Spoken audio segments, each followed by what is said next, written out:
Ever notice how some people sit completely silent when everyone else is screaming at the TV?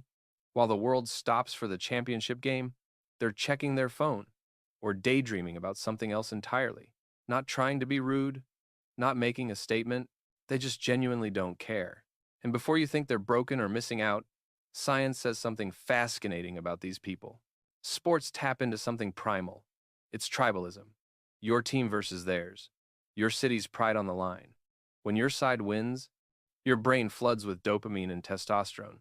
Like, you scored the winning goal. Researchers found the same chemical response happens whether you win a game or your political candidate wins an election. Your brain treats both as personal victories. But people indifferent to sports, their tribal instinct works fine. It just doesn't activate for a team decided by where their parents lived when they were born, players who will transfer next season, billionaire owners who'd relocate tomorrow for a better deal. To them, it feels random. So their brain says, not my tribe. They're not rejecting community. They're finding it elsewhere, in groups built around ideas, not jerseys. Then there's mental space. Being a true fan isn't casual. You memorize players, stats, histories, strategies. You track trades, standings, decades of moments. That's massive brain power. People who skip sports, that space is already occupied. Maybe by music, maybe by building businesses, maybe by mastering a craft most people never touch. It's not that they can't learn the game. Their mental stadium is full, and they've calculated hours memorizing stats versus hours developing real skills. Emotional energy on outcomes they can't control versus outcomes they can. They chose differently. Here's where it gets interesting. Your brain has mirror neurons. They fire when you act, but also when you watch someone else act. When you see an athlete sprint, your heart races like you're running. Scientists found viewers' brains light up identically to players during games. You're not just watching. Neurologically, you're playing. But mirror neurons need identification. You must see yourself in who you're watching. People indifferent to sports get that same rush watching a musician nail an impossible solo or an artist complete something stunning. Their mirror neurons work perfectly. They just fire for different heroes. And here's the deeper truth. Sports hand you a ready-made story.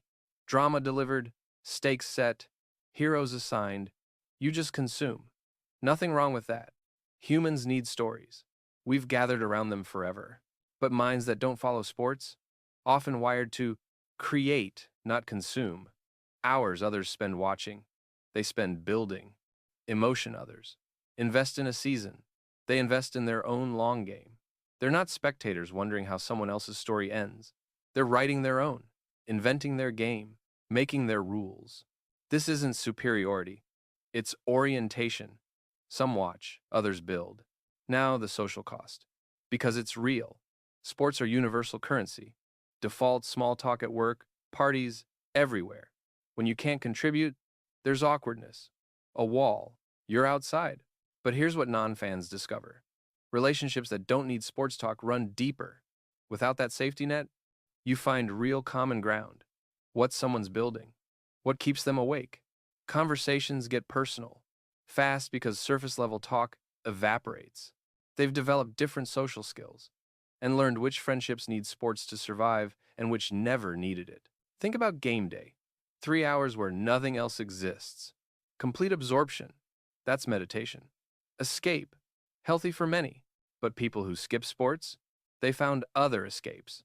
The workshop, the canvas, the code, absorptions that produce something, skills sharpened, projects completed, things that didn't exist now, do.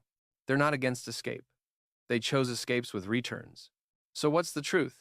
People indifferent to sports aren't deficient, not antisocial, not missing DNA everyone else has.